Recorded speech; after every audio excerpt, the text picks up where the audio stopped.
Hello friends, good afternoon. कैसे हो आप सभी? How are you? I hope you are fine. चलिए, अभी तक हमारी जितनी क्लासेज हुई है आई होप आप उसको अच्छे से पसंद कर रहे हैं, आपको कॉन्सेप्ट्स भी आपके क्लियर हो रहे होंगे। तो आज हमारा जो ग्रामर का टॉपिक है वो टॉपिक है हमारा प्रोनाउन। क्या है आज का टॉपिक हमारा? प्रोनाउन। ओके, चलिए प्रोनाउन, व्हाट इज प्रोनाउन, कैसे इसको हम यूज करते हैं सेंटेंस में, क्या क्या क्वेश्चन पूछे जाते हैं बैंक एग्जाम्स में, ठीक है, वो सारा हम इस पर डिस्कस करने वाले हैं। तो सबसे पहले मैं अगर आपसे डिस्कस करना चाहूँ तो प्रोनाउन होता क्या है, ये सिर्फ कुछ 3 एग्जाम्पल से आपको मैं समझा देता हूँ। जैसे मैंने यहाँ कहा Ram is a student who lives in Jaipur, he is very intelligent. ठीक है, ये आपके सामने यहां पर 3 सेंटेंस है। अब इनको अच्छे से समझना है कि इसमें प्रोनाउन की क्या क्या कंडीशंस निकल कर आती है। मैंने कहा राम एक स्टूडेंट है, राम इज क्या है? राम नाउन है जो कि कहाँ रहता है? जयपुर में। अब ये हु वर्ड किसके लिए आ रहा है यहाँ पर? राम के लिए। तो मतलब जो नाउन को रिप्रेजेंट करता है, ठीक है, pronoun is a word that represents any noun, जो किसी भी नाउन को रिप्रेजेंट करेगा वो वर्ड प्रोनाउन होगा। तो हु किसके लिए आया? राम के लिए। तो ये हु क्या कहलाएगा? आपके प्रोनाउन कहलाएगा। ही इज वेरी इंटेलिजेंट, वह बहुत इंटेलिजेंट भी है। अब ये राम के लिए ही क्या आ रहा है? ही। तो ये भी क्या हो गया? आपके प्रोनाउन हो चुका है। तो मतलब कुल मिलाकर ये है कि हम केवल उन घिसी पिटी चीजों पे नहीं चलेंगे कि I, we, they, you, he, she, it, one, ठीक है, ये सारे कोई प्रोनाउन होते हैं। प्रोनाउन कुछ भी हो सकता है, बस नाउन को रिप्रेजेंट करना चाहिए। WH वर्ड भी आपके प्रोनाउन हो सकता है, ठीक है, इनको जनरली रिलेटिव प्रोनाउन कहा जाता है जो रिलेशन शो करे। लेकिन वो वाली चीजें मैं यहाँ पर आपसे डिस्कस नहीं करूंगा क्योंकि हमारा उनसे कोई लेना देना नहीं है। हमारा डायरेक्टली हम क्वेश्चंस हिट करेंगे। हमारे को क्वेश्चन जो है, हमारे को हमारा ज्ञान नहीं बढ़ाना है। कॉम्पिटिशन स्टूडेंट्स जो होता है उनको उनका ज्ञान नहीं बढ़ाना होता, उन्हें सिर्फ और सिर्फ एग्जाम क्रैक करना होता है, उन्हें अपना स्कोर इंक्रीज करना होता है। सिर्फ वो ही सिखाने आया हूं मैं आपको, ठीक है। तो ये चीज आपको समझ आ चुकी है कि प्रोनाउन होता क्या है। अब देखिए, प्रोनाउन में सिर्फ वो ही डिस्कस करेंगे जो एग्जाम में आने वाला है आपके। सबसे पहले मैं 3 प्रोनाउन उठा लेता हूं, हु, विच और दैट। इन तीनों का क्या यूज होता है? सबसे टॉप मोस्ट होता है ये। मैंने आपको फर्स्ट क्लास जो एरर स्पॉटिंग की थी उसमें भी डिस्कस किया था। हु, विच, दैट के बहुत से क्वेश्चंस दिखते हैं, इनको अच्छे से समझना। इसका सारा कॉन्सेप्ट आज आपके क्लियर कर दूंगा। गारंटी है जिंदगी में कभी हु, विच, दैट में गलती नहीं होगी। पहली चीज, हु का यूज हमेशा किसके लिए किया जाता है? लिविंग नाउन के लिए, दैट्स मीन जो क्या हो? सजीव हो। विच का यूज किसके लिए किया जाता है? नॉन लिविंग के लिए, दैट्स मीन हिंदी में जिसको हम कहते हैं जो निर्जीव हो। और दैट का यूज किसके लिए किया जाता है? लिविंग, पूरा लिख देता हूं, लिविंग और नॉन लिविंग दोनों के लिए किया जाता है। Okay, that is used both living और living and non living. Clear है? अब देखिए क्वेश्चन, ये चीज समझ आ चुकी है। क्वेश्चंस देता हूं आपको, फिर से वही चीज बताना कौन सा राइट है कौन सा रॉन्ग है। मैंने कहा this is Ram's house who is a doctor. इसी तरह से अगर मैं आपको कहता हूं this is Ram's house which is a doctor, और this is Ram's house that is a doctor. There are 3 sentences. बताइए जल्दी से कौन सा राइट है कौन सा रॉन्ग है, जल्दी। यस, 3 सेंटेंस आपके सामने है। ओके, चलिए डिस्कस करते हैं। यस, बहुत से स्टूडेंट्स का हु राइट आ रहा है, बहुत से स्टूडेंट्स का दैट राइट आ रहा है, विच किसी ने भी राइट नहीं किया है। राम का मकान है जो कि क्या है? डॉक्टर है। तो मैं आपको बताना चाहूंगा यहां पर तीनों ही सेंटेंस क्या है? रॉन्ग है। तीनों ही सेंटेंस रॉन्ग है। बस यही गलती होती है कि हम जहां भी पढ़ते हैं सिर्फ ये ऊपरी ऊपरी चीज देख लेते हैं और हमारे को वही चीज याद होती है और हम क्वेश्चन को गलत कर देते हैं। लेकिन नहीं, हमें याद रखना है क्या? समझना अच्छे से। अब जो चीज कॉन्सेप्ट क्लियर कर रहा हूं, गारंटी जिंदगी में प्रॉब्लम नहीं होगी, ये मेरा प्रॉमिस है आप लोगों से। देखिए, कभी भी ध्यान रखना, सिर्फ इनको लिविंग नॉन लिविंग देख के ही नहीं पहचानना है। हमेशा ध्यान रखना हु विच दैट जो होते हैं ये जस्ट अपने पहले वाले नाउन के अकॉर्डिंग आते हैं, मतलब इनसे जस्ट पहले वाला नाउन अगर लिविंग है तो आप हु और दैट लगाओ, जस्ट पहले वाला नाउन अगर नॉन लिविंग है तो आप विच और दैट लगाइए। आ रही है बात आपको अच्छे समझ में? Very good. ठीक है, जैसे मैं बात करूं इनसे जस्ट पहले क्या आ रहा था? हाउस। क्या आ रहा है? हाउस। अब हाउस लिविंग है नॉन लिविंग है? तो ऑब्वियसली सी बात है हाउस क्या है? नॉन लिविंग है, तो हु तो वैसे ही क्या हो जाता है? गलत। तो राइट क्या होगा? विच और दैट। लेकिन फिर ये चेक करना कि उस नाउन का रिलेशन जस्ट इनके बाद आने वाले क्लोज से होना चाहिए। जो जस्ट पहले जो नाउन आया है ना, उस नाउन का रिलेशन इन 3 वर्ड्स के बाद आने वाले क्लोज से हो रहा है तो ही राइट होगा, अदरवाइज रॉन्ग होगा। क्लोज मतलब पार्ट ऑफ सेंटेंस जिसमें सब्जेक्ट वर्ब हो या सब्जेक्ट वर्ब ऑब्जेक्ट हो, उसे क्या कहा जाता है? आपके क्लोज कहा जाता है। पार्ट ऑफ सेंटेंस होना चाहिए। ठीक है, तो अब यहां पर चेक करते हैं। मैंने क्या कहा? हाउस का रिलेशन पीछे इनके close is doctor. House doctor हो सकता है क्या? नहीं हो सकता, रिलेशन बन नहीं रहा है, तो इस कारण से तीनों ही सेंटेंस क्या हो गए?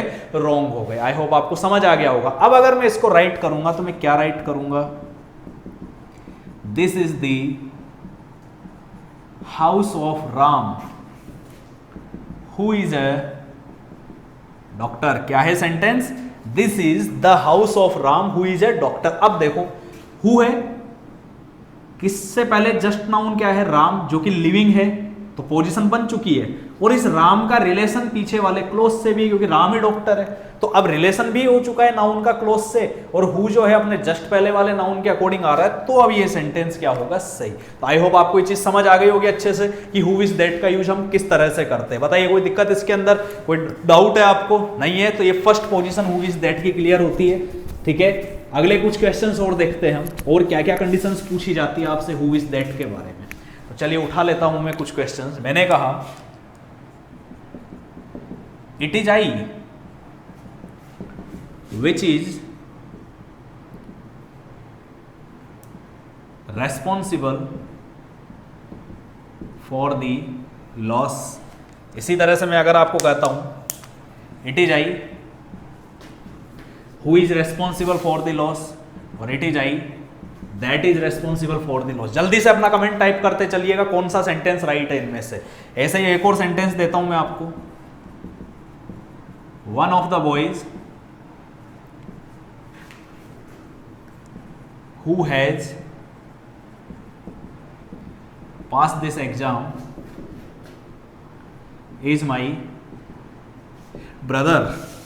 यहां हु की जगह मैंने विच लगा दिया, और यहां हु की जगह मैंने दैट लगा दिया। आप जल्दी से बताइए कमेंट फर्स्ट कि कौन सा सेंटेंस आपको राइट लग रहा है। यस, जल्दी बताइएगा कौन सा सेंटेंस आपको राइट लग रहा है इनमें से। Yes, very good. ओके, चलिए डिस्कस करते हैं। मैं आपको बता देता हूं ये सारे ही सेंटेंस क्या है, वापस से गलत है। अब आप बोले यार सर गलत क्यों पढ़ा रहे हो? तो बेटा देखिए, मैं आपको वही चीज बता रहा हूं कि मैं सिर्फ रूल्स रटवाने नहीं आया हूं। आप बैंक की तैयारी कर रहे हो, क्वेश्चन कैसा भी पूछा जा सकता है। इसी कारण से मेरा नया फंडा लेकर आया हूं कि पहले क्वेश्चंस में आप लोग पजल होएंगे, उसके बाद हम कॉन्सेप्ट क्लियर करेंगे। तो मुझे सीधी सी एक चीज ये बताओ कि सबसे पहले तो आई के साथ इज का यूज कब से होने लग गया? नहीं होता ना, तो मतलब नया जो हमारा कॉन्सेप्ट निकल कर आ रहा है वो हमारी कंडीशन के अकॉर्डिंग क्या चेक करना है कि हमेशा ध्यान रखो कि हु विच दैट आपको कभी भी दिख जाए तो हमेशा उसके बाद अगर कोई भी हेल्पिंग वर्ब आ रही हो, क्या आ रही हो? सॉरी, हेल्पिंग वर्ब अगर उसके बाद आ रही हो ना, तो वो हमेशा जस्ट पहले वाले नाउन के अकॉर्डिंग आएगी।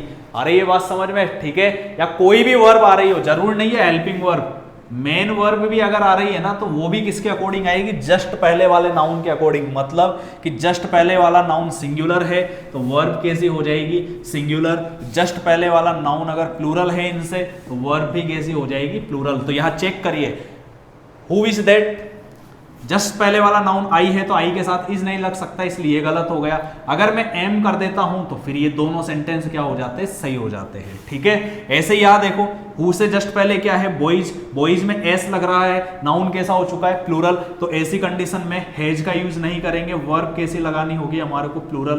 तो यहां क्या हो जाएगा? आपके हैव हो जाएगा। आई होप आपको ये कंडीशन अच्छे से समझ आ चुकी होगी। Very good. तो इसका स्क्रीनशॉट ले लीजिए एक बार जल्दी से, आगे डिस्कस करते हैं अब हम।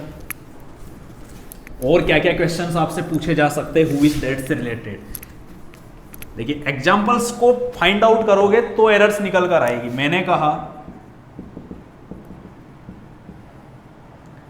ही is the smartest boy who came in the party, या बहुत सी जगह टू भी लग सकता है। He is the smartest boy और he is the smartest boy that. वापस से आपके सामने 3 सेंटेंस है, जल्दी से बताइए कौन सा राइट होगा। एरर्स है इन सेंटेंस में, मैं नहीं कह रहा हूं ये सही सेंटेंस है, बिल्कुल इनमें एरर छिपी हुई है, बहुत सी एरर छिपी हो सकती है, ठीक है। तो बताइए जल्दी से। चलिए वेरी गुड, मैं आपको बता देता हूं इसमें से first wrong, second wrong, third right होगा, ठीक है। ऐसा क्यों, तो अब समझना, नई चीज बता रहा हूं कि जब कभी भी आपको सेंटेंस में सुपरलेटिव डिग्री दिख जाए, क्या दिख जाए, सुपरलेटिव डिग्री, तो सुपरलेटिव डिग्री के साथ ना हु का यूज कर सकते हो ना विच का। सुपरलेटिव डिग्री के साथ हमेशा किसका यूज होता है, दैट का। अब इसके बारे में बता देता हूं, बहुत ज्यादा ये क्वेश्चन आता है बहुत से बार एग्जाम्स में। तो कैसे पता, अभी जस्ट हमने पहले वाले वीडियोज में देखा है आर्टिकल में, वर्ड के एंड में EST है, सुपरलेटिव डिग्री वर्ड है, तो उसके साथ ना हु राइट होगा ना विच राइट होगा, राइट क्या होगा, सिर्फ दैट राइट होगा। तो आई होप आपको ये समझ आ गया होगा। इसका स्क्रीनशॉट ले लीजिए जल्दी से, फिर मैं इसको इरेज करने वाला हूं। Okay very good. तो ये हु इज दैट की थर्ड कंडीशन ओवर होती है। अब उसके साथ साथ हु इज दैट की और क्या क्या कंडीशंस आपसे पूछी जा सकती है, मैं सिर्फ वही बात कर रहा हूं जो आपके बैंक एग्जाम्स में आने वाले हैं। जैसा कि क्वेश्चन है, देखना अच्छे से। मैंने कहा this is the same shirt which I bought yesterday.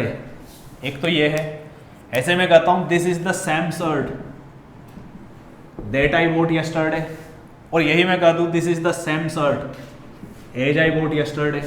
इसी तरह से वापस से कुछ एग्जांपल्स है। This is not the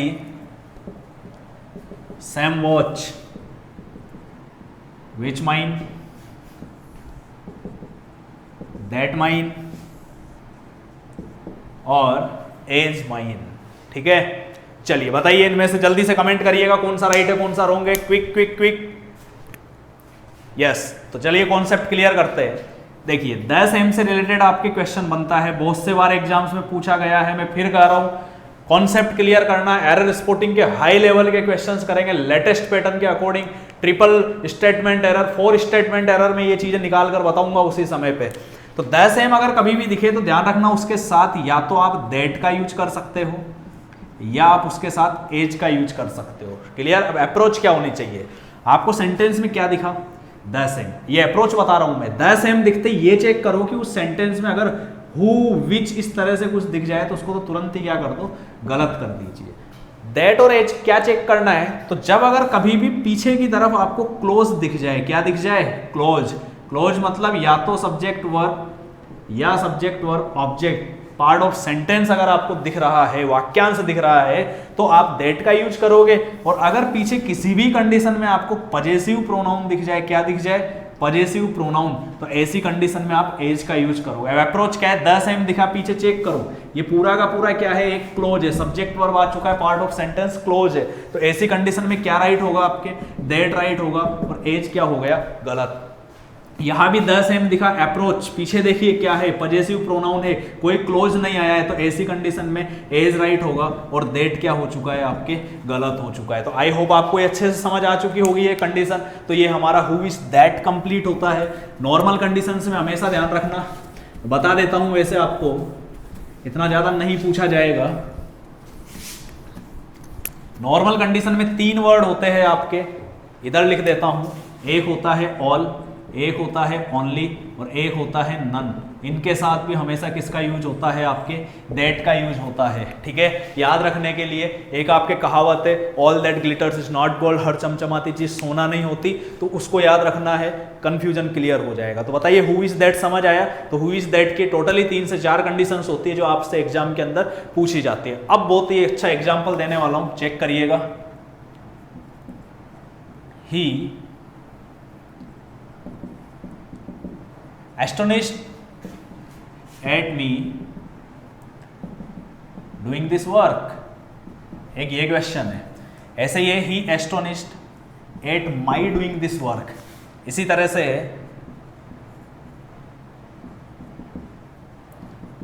they objected on his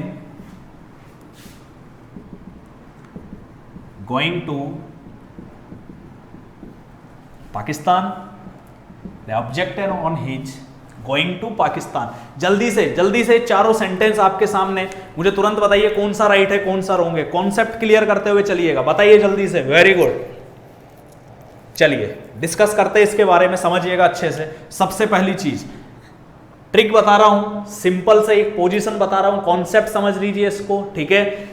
हमेशा ध्यान रखना जब कभी भी अगर आपको प्रीपोजिशन, क्या प्रपोजिशन जो होता है उसके बाद अगर आपको कभी भी जेरंड दिख जाए, क्या दिख जाए, जेरंड। जेरंड मीन्स होता है V1 प्लस ING, क्या होता है gerund means V1 plus ING। तो ऐसी कंडीशन में आपको ध्यान रखना है कि हमेशा अगर इसके बीच प्रोनाउन आएगा तो पजेसिव एडजेक्टिव केस का प्रोनाउन आएगा। कौन से केस का प्रोनाउन आएगा, पजेसिव एडजेक्टिव केस का। और ऐसी कंडीशन में अगर किसी प्रेपोजिशन और जेरंड के बीच में अगर आपको ऑब्जेक्टिव केस दिख जाए तो ऑब्जेक्टिव केस हमेशा क्या होता है, गलत होता है। अप्रोच क्या होनी चाहिए, वही चीज फर्स्ट मेरा जो वीडियो होता है एरर स्पॉटिंग, उससे लिंक करो, क्वेश्चन पढ़ना ही नहीं है, सिंपल सा ये चेक कर लेना कि किसी भी प्रीपोजिशन एट है उसके बाद अगर कोई जेरंड आ गया, जस्ट चेक करो बीच में कहीं ना कहीं आपको 100% प्रोनाउन देगा। ये अप्रोच रहनी चाहिए आप लोगों की, तभी आप टाइम बचाओगे। तो ऐसी कंडीशन में एट प्रीपोजिशन, जेरंड, वर्ब की फर्स्ट फॉर्म में डू, उसके साथ ING लग गया, बीच में अगर आई का ऑब्जेक्ट मी होता है, आई का ऑब्जेक्ट क्या होता है, मी, तो सेंटेंस क्या हो जाएगा, गलत हो जाएगा। तो यार राइट क्या होगा, ही एस्टोनिश्ड एट, आई का पजेसिव एडजेक्टिव क्या होता है, माई, और आई का पजेसिव प्रोनाउन क्या होता है, माइन होता है, और आई का रिफ्लेक्सिव केस क्या होता है, माई सेल्फ होता है। तो यहां पर माई क्या होगा, बिल्कुल सही होगा। अरे ये बात समझ। और गारंटी है बहुत से बच्चे इस सेंटेंस को राइट करते हैं जबकि ये गलत हो जाता है। ऐसे मैं कहता हूं ऑन एक प्रीपोजिशन है, उसके बाद आपके गोइंग आ रहा है, वर्ब की फर्स्ट फॉर्म में ING है, जेरंड है, ठीक है। अब अगर आपको ही का ऑब्जेक्टिव केस हिम दिख रहा है तो गलत होगा, ही का पजेसिव एडजेक्टिव केस क्या होता है, हिज, तो ये क्या होगा, आपके बिल्कुल राइट होगा। आई होप आपको ये चीज अच्छे से समझ आ चुकी होगी। कोई डाउट है इसके अंदर, नहीं है, वेरी गुड, ठीक है। स्क्रीनशॉट ले लीजिए, आगे बढ़ते हैं हम, क्योंकि मैं प्रोनाउन के अंदर सिर्फ यही चीजें आपसे डिस्कस करने वाला हूं। आगे देखिएगा, कुछ वापस से क्वेश्चंस लिखता हूं मैं आपके सामने। जैसे देखिएगा, मैंने कहा इसको भी कॉन्सेप्ट क्लियर करना, ये क्वेश्चंस में दिखाऊंगा आपको बाद में। This is a book for you and she, this is a book for you and me. इसी तरह से अगर मैं कहता हूं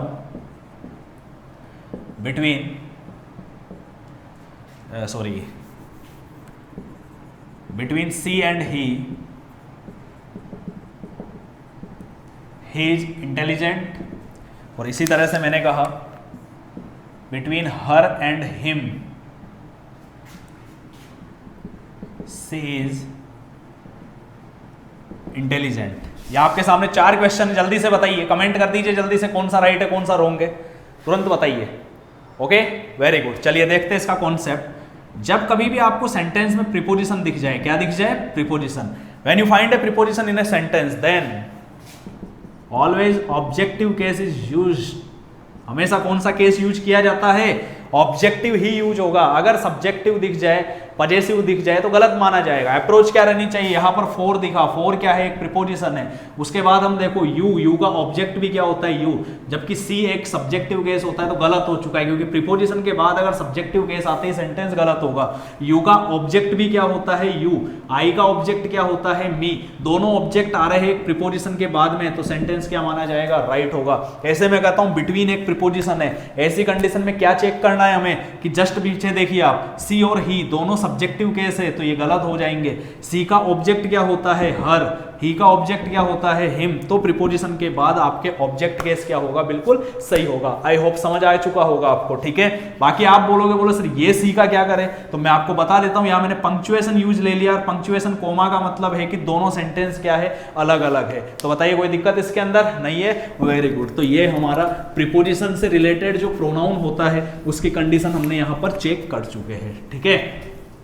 अब आगे हम कुछ और सेंटेंस देखते हैं जो बैंक के अंदर पूछे जा सकते हैं। तो सबसे पहली चीज मैं आपके सामने पोजीशन से रिलेटेड क्वेश्चन लेकर आता हूं। किससे रिलेटेड, पोजीशन से। तो पोजीशन से रिलेटेड क्या क्या क्वेश्चंस बन सकते हैं अच्छे से चेक करिएगा। जैसे मान लीजिए मैंने आपको कहा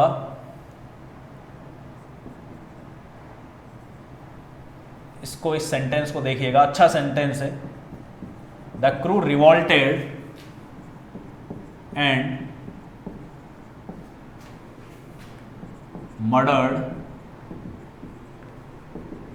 देयर कैप्टन। बहुत ही सुपर क्वेश्चन है बैंक वाले बच्चों के लिए। इसी तरह से अगर मैं कहता हूं the crew revolted and murdered, their की जगह इट्स कैप्टन, और यहां पर मैंने हिज कर दिया एक के अंदर। ये पोजीशन के क्वेश्चन है। किसके क्वेश्चन है, पोजीशन के। प्रोनाउन में पोजीशन कैसे यूज होता है, ऐसे मैं कहता हूं अगर आपको the fleet will reach at its destination within a month, ऐसे ही है the fleet will reach at their destination within a month. ऐसे मैं कहता हूं, वापस से सेंटेंस है, the jury were divided in its opinion, और the jury were divided in their opinion. ये सेंटेंस आपके सामने, बहुत अच्छे एग्जांपल्स दिए मैंने, इनसे समझ आ जाएगा अच्छे खासे तरीके से। जल्दी से कमेंट करिए और मुझे बताइए कौन सा राइट है कौन सा रॉन्ग है, स्पीड। ओके चलिए देखते हैं इसको हम अच्छे से। देखिए सबसे पहली चीज, यहां पर क्रू है, यहां फ्लीट है या ज्यूरी है, ये कैसे नाउन है ये सारे के सारे। तो मैं बता देता हूं आपको, ये सारे के सारे कैसे नाउन है आपके,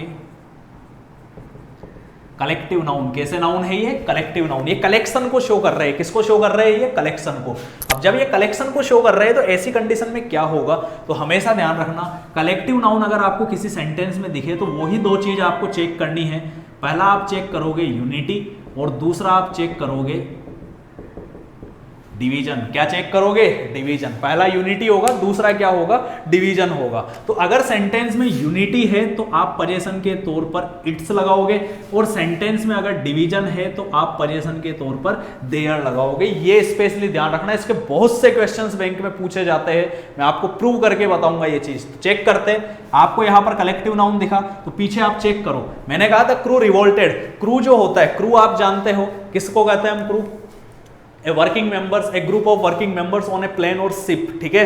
तो उन्हें क्या कहा जाता है, क्रू। तो क्रू ने रिवोल्ट किया, विद्रोह किया और अपने कैप्टन का मर्डर कर दिया। तो सब मिलकर मर्डर करेंगे, अलग अलग मर्डर करेंगे, सब मिलकर मर्डर करेंगे। तो यूनिटी की बात होगी, तो सिर्फ यहाँ क्या राइट होगा, इट्स। देयर क्या और हिज क्या होगा, बिल्कुल गलत होगा। मैंने कहा था fleet will reach at its destination within a month. Fleet जो है एक महीने के अंदर अंदर उसके डेस्टिनेशन पर पहुंच जाएगा। अब आप मुझे बताइए फ्लीट क्या होता है। फ्लीट होता है आपके जहाजों का बेड़ा, जो आपके शिप्स होते हैं उनके बेड़े को, या उनका जो ग्रुप होता है उसे हम क्या कहते हैं, फ्लीट कहते हैं। तो एक महीने में डेस्टिनेशन पे पहुंचेगा, तो सब एक साथ पहुंचेंगे, अलग अलग, ऑब्वियसली सी बात है, सभी एक साथ पहुंचेंगे। तो ऐसी कंडीशन में यूनिटी है, तो यहां क्या राइट होगा, इट्स, और देयर क्या होगा, गलत होगा। यहां देखिए the jury were divided in its opinion, कभी कभी मेन वर्ब के तौर पर ही आपको क्या दिख जाएगा, डिवाइडेड दिख जाएगा। तो ऐसी कंडीशन में आपको अच्छे से ध्यान रखना है कि वहां पर यूनिटी नहीं है, डिवाइडेड हो चुका है, तो देयर राइट होगा और इट्स क्या होगा, गलत होगा। आई होप आपको कलेक्टिव नाउन से रिलेटेड जो प्रोनाउन की कंडीशंस होती है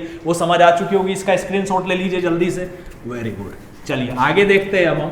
तो पोजीशन के अंदर जो हमारा मोस्टली जो क्वेश्चन बनता है वो यही क्वेश्चन बनता है, ठीक है। नेक्स्ट कंडीशंस हम चेक करेंगे और क्या क्या कंडीशंस होती है। तो सबसे इंपॉर्टेंट एक आपके प्रोनाउन होता है जिसे हम कहते हैं इट। क्या कहते हैं, इट। इट से रिलेटेड बैंक एग्जाम्स में क्या क्या क्वेश्चन पूछा जाता है अच्छे से समझना। जस्ट फॉर आपके नॉलेज के लिए मैं बता देता हूं कि इट का यूज हम किसके लिए करते हैं, जनरली टाइम के लिए करते हैं, एनिमल्स के लिए करते हैं, इंसेक्ट्स के लिए करते हैं, ठीक है। इसी तरह से सीजन, ऋतुएं, जो होती है उसको शो करने के लिए हम किसका यूज करते हैं, इट का यूज करते हैं। अब देखिए ये हमारे कहीं नहीं आने वाला, बैंक में नहीं आने वाला, एसएससी में पूछा जाता है, आरपीएससी में पूछा जाता है, लेकिन बैंक में इनसे रिलेटेड कोई क्वेश्चन नहीं होगा। क्वेश्चन क्या होगा, अगर मान लीजिए मैंने आपके सामने लिखा इट्स मी, एक मैंने आपके सामने लिखा इट्स आई, और एक मैं आपके सामने लिख दूं इट इज मी या इट इज आई, तो इनमें से मुझे बताइए चारों में से कौन सा राइट है जल्दी से। ये सबसे सुपर क्वेश्चन होता है बैंक का। चारों में से बताइए जल्दी से कौन सा राइट है कौन सा रॉन्ग है। Quick quick quick. ओके, तो चलिए मैं आपको बता देता हूं इट से रिलेटेड क्या क्वेश्चन बनता है। तो हमेशा ध्यान रखिएगा, सबसे पहली चीज, अगर आपको कभी भी इट के जस्ट बाद दो कंडीशंस चेक करने को मिलेगी, एक होता है हेल्पिंग वर्ब और एक होता है प्रपोजिशन। ठीक है, अगर इट के बाद आपको कभी भी हेल्पिंग वर्ब दिखे और फिर कोई प्रोनाउन आ रहा है तो वो हमेशा सब्जेक्टिव केस का प्रोनाउन होगा। कौन से केस का प्रोनाउन होगा, सब्जेक्टिव केस का। जबकि प्रपोजिशन है तो उसके बाद अगर कोई प्रोनाउन आएगा तो वो कौन से केस का होगा, ऑब्जेक्टिव केस का। इसलिए बोलचाल की भाषा में जो आप इट्स मी बोलते हो वो बोलने में सही हो सकता है, लेकिन एकेडमिक लेवल पर या कॉम्पिटिशन लेवल पर इसे क्या माना जाएगा, गलत। तो चेक क्या करना है, इट है, इट के बाद हेल्पिंग वर्ब क्या है, इज, तो यहां पर आपके सब्जेक्ट राइट होगा ना कि ऑब्जेक्ट राइट होगा। अब देखिए एक क्वेश्चन जो कि एसबीआई के अंदर आया हुआ है, प्लीज मेल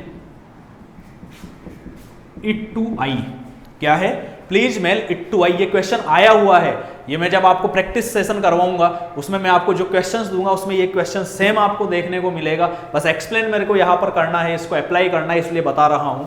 तो देखो इट है, इट के बाद अब देखो क्या है, टू, और टू आप अच्छे से जानते हो टू क्या होता है, प्रपोजिशन होता है। तो ऐसी कंडीशन में इसके बाद ऑब्जेक्टिव केस नहीं है तो आई गलत हो जाएगा। आई की जगह राइट क्या करना होगा, आई का ऑब्जेक्ट राइट क्या होता है आपके, मी राइट होता है, तो राइट क्या होगा, प्लीज मेल इट टू मी।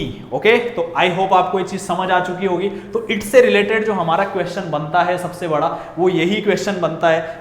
इसके अलावा और कोई क्वेश्चन आपका बैंक में इट से रिलेटेड नहीं बनने वाला है। ठीक है, तो इसका स्क्रीनशॉट ले लीजिए एक बार जल्दी से, उसके बाद हम आगे बढ़ेंगे।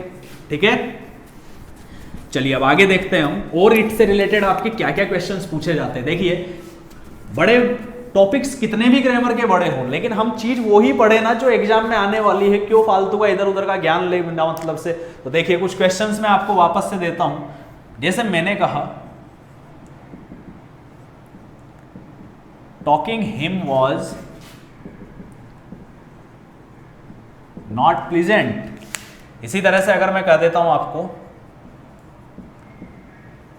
Talking he was not pleasant, और ऐसे ही मैं ये कह देता हूं talking his was not pleasant. अब इन तीनों सेंटेंस में से कौन सा राइट है बताइए जल्दी से। तो देखिए सबसे पहली चीज आपको ध्यान रखना है, कभी भी जेरंड अगर किसी भी सेंटेंस में आ जाए, जेरंड का मतलब होता है V1 प्लस ING, और जेरंड जब सेंटेंस की शुरुआत में आ रहा है फिर अगर उसके बाद आपको कोई प्रीपोजिशन दिखेगा तो वो हमेशा, प्रोनाउन दिखेगा तो वो हमेशा कौन से केस का प्रोनाउन होगा, ऑब्जेक्टिव केस का प्रोनाउन होगा, ऑब्जेक्ट यूज लिया जाएगा। ये चीज ध्यान रखिएगा अच्छे से। ठीक है, जैसे यहां पर चेक करो, टॉक के साथ ING लगा, V1 के साथ क्या है ING, तो ये जेरंड हो चुका है। क्या हो चुका है, ये आपके जेरंड हो चुका है। अब ऐसी कंडीशन में आप ये चीज नोटिस करिए कि यहां पर क्या हो रहा है, ही का ऑब्जेक्ट केस क्या है, हिम है, तो ये सेंटेंस राइट होगा और ये दोनों सेंटेंस क्या हो गए आपके, गलत हो गए। तो आई होप आपको ये चीज अच्छे से समझ आ चुकी होगी, कोई डाउट नहीं होगा इसके अंदर आपको। Very good. इसके अलावा और क्या क्वेश्चंस आपसे पूछे जाते हैं, तो क्वेश्चंस हम चेक कर लेते हैं जल्दी से, और क्या क्या क्वेश्चंस है। तो देखिए एक आपको ध्यान रखना है, स्पेशली ज़्यादा बड़ा क्वेश्चन नहीं है लेकिन नॉर्मली बता रहा हूँ क्योंकि मैं कुछ आपको पेपर्स कराऊंगा, उन पेपर्स के अंदर ये चीज़ देखने को मिलेगी। तो लेट कभी भी अगर दिख जाए तो इसके बाद भी हमेशा ऑब्जेक्टिव केस होता है। इसको दो एग्जाम्पल से समझ लो, हम हमेशा यही कहेंगे, दो है, एक है लेट दे गो और एक है लेट देम गो। तो लेट अगर कभी भी आ जाए तो उसके बाद सब्जेक्टिव केस गलत होता है, लेट के बाद हमेशा ऑब्जेक्टिव केस होता है। जैसे हम कहते हैं लेट्स गो, तो वी का ऑब्जेक्ट क्या होता है, अस, तो इसलिए हम लेट्स गो कहते हैं, हम लेट वी गो नहीं कहते। अरे ये बात समझ। और सबसे लास्ट जो इसका एक क्वेश्चन बनता है वो होता है हमारा, जैसे मैं क्वेश्चन देता हूं आपको, the two boys had each other, और the two boys had one another. इससे भी बहुत से क्वेश्चंस पूछे गए बैंक में प्रीवियस ईयर में। इसी तरह से मैं कहता हूं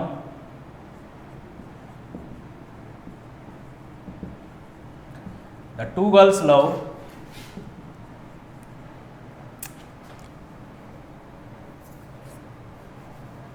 the 10 students love each other, the 10 students love one another. तो इसमें जल्दी से बताइए कौन सा राइट है कौन सा रॉन्ग है। ओके, कमेंट देख रहा हूं मैं आप लोगों के। Yes, very good. चलिए स्टार्ट करते हैं। सबसे पहली चीज, एक होता है ईच अदर और एक होता है आपके वन अनदर। क्या होता है? One another. हमेशा ध्यान रखना है ईच अदर का यूज कितनों के लिए किया जाता है? दो के लिए, ठीक है। और वन अनदर का यूज हमेशा टू प्लस लिखने का मतलब होता है मोर देन टू। कितनों के लिए यूज करोगे आप? More than two. जबकि ईच अदर का यूज कितनों के लिए किया जाता है? टू के लिए। तो हमेशा मैं अगर बात करूं आपसे तो कभी भी सेंटेंस में जब अप्रोच ये रहनी चाहिए ईच अदर दिख जाए तो यहां चेक करो न्यूमेरिकल एडजेक्टिव कैसा आया है। तो न्यूमेरिकल वर्ड क्या है? टू। और टू आने पर यहां पर क्या होगा? आपके दो की बात हो रही है तो राइट क्या होगा? Each other. वन अनदर गलत होगा। यहां कितनों की बात हो रही है? 10। तो 10 आने पर क्या राइट होगा? One another. और ईच अदर क्या होगा? रॉन्ग होगा। तो आई होप आपको समझ आ चुका होगा। तो स्पेशली प्रोनाउन के अंदर हमारी जो कंडीशंस होती है वो यही होती है। प्रोनाउन से रिलेटेड यही क्वेश्चंस आपसे पूछे जाते हैं। बताइए कोई दिक्कत इसके अंदर? ठीक है। तो अगर आपको ये क्लास अच्छी लगी है, अच्छे से समझ आया है, कॉन्सेप्ट्स क्लियर हुए हैं, तो इसको ज्यादा से ज्यादा आप इस क्लास को शेयर करिए अपने फ्रेंड्स के साथ। अच्छा मैटर अच्छे तक पहुंचाइए ताकि सभी का एक तरह से अच्छे से आप एग्जाम क्लियर कर सके। Okay, thank you so much and have a nice day.